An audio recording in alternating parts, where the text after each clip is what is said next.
There's enough in your vortex to keep you thriving for 20 or 30 lifetimes. That's how dynamic it is. That's how big it is.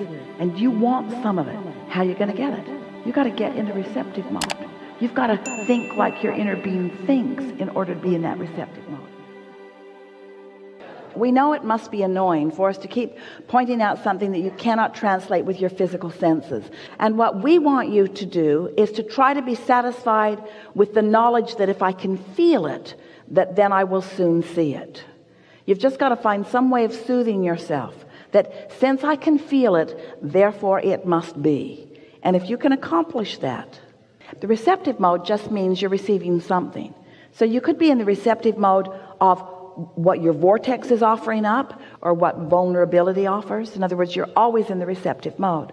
So if you just start there by acknowledging that whatever is occurring to you, whatever thoughts are coming to you, whatever manifestations are happening, they are happening in direct relationship with whatever receptive mode you're in. An easier way of hearing it is whatever mood you're in. So that's elementary, isn't it? In other words, you understand that. You all do, don't you?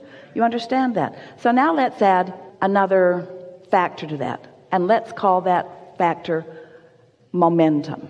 And let's talk about why momentum happens. Momentum happens because you give your attention to something.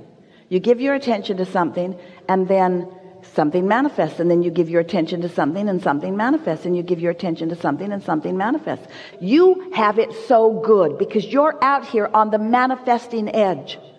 You're out here on the edge where whatever you've got going on is showing itself to you moment by moment by moment by moment by moment. You have no excuse to be oblivious about what your vibrational countenance is, because the things that are manifesting around you are evidence of what it is. If you are aware of the way you feel, and you sort of kind of like that feeling, so you focus there, it will become more and more and more and more and more. You could take any thought of minor importance, and you could focus on it and bring it to a place of momentous importance, and it would manifest in this day. Every single one of you could do that with anything that is important to you. This is the power of the universe that you've got working with you. This is the power of the focus of source energy that you've got working with you. You have tools at your fingertips. You have the energy that creates worlds flowing through you, you see. You can be or do or have anything, but you've got to break it down in some way that you know that you are doing it. So we would suggest that you pick something, that is of some importance to you, and you decide that you're going to focus on it until you can show yourself in one day.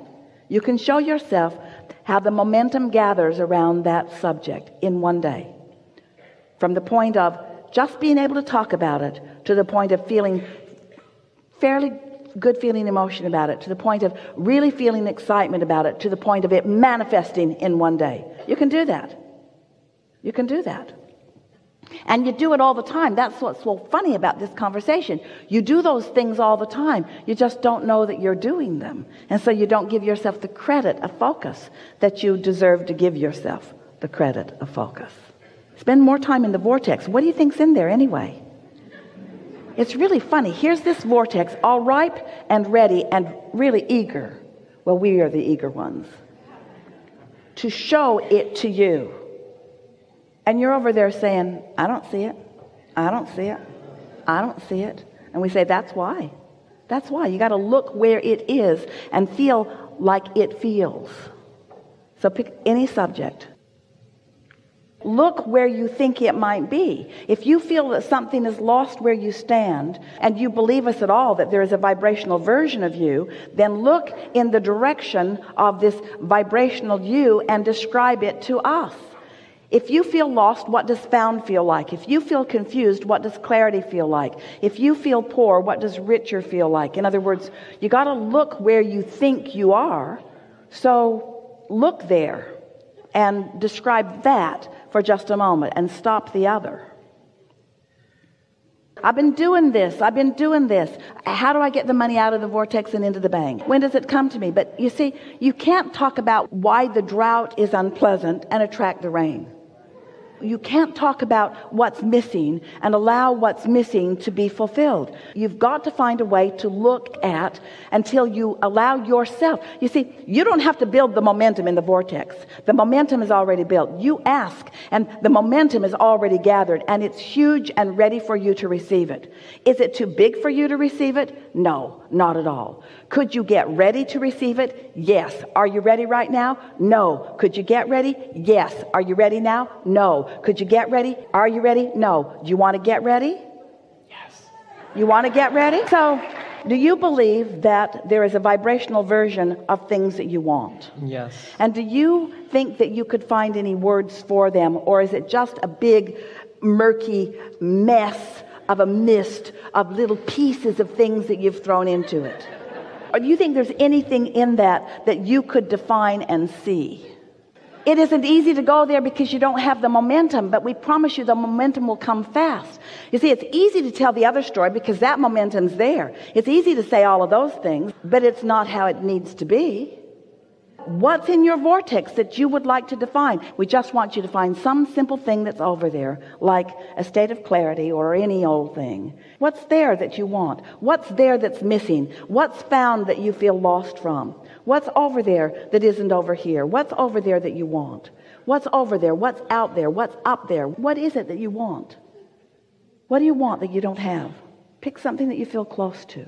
So when you say, I want cars, or I want everything, and you say, how? Just change that one question to why. Because the why will hold you in the momentum of your desire longer. The how almost every time will take you out of it. Whenever you ask yourself for an answer that you don't have, you lose your connection. But when you ask a question that leads you further in the momentum of your desire, it allows the momentum of the desire to go further. Did you hear that?